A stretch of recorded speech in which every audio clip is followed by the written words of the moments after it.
প্রশ্ন নাম্বার 58, আররাফ বা জ্যোতিষী কাকে বলে? উত্তর, আররাফ বা জ্যোতিষী ওই ব্যক্তিকে বলা হয়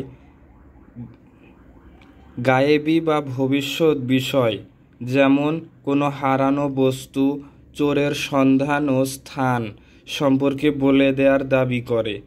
কারো উক্তি জ্যোতিষী বা ভবিষ্যৎ বক্তা, মুনাজ্জেম বা নক্ষত্র গণনা ও রাম্মাল বা বালু বা মাটির ওপর দাগ কেটে হস্তচালনাকারী উভয়ের নাম কাহেন বা গণক।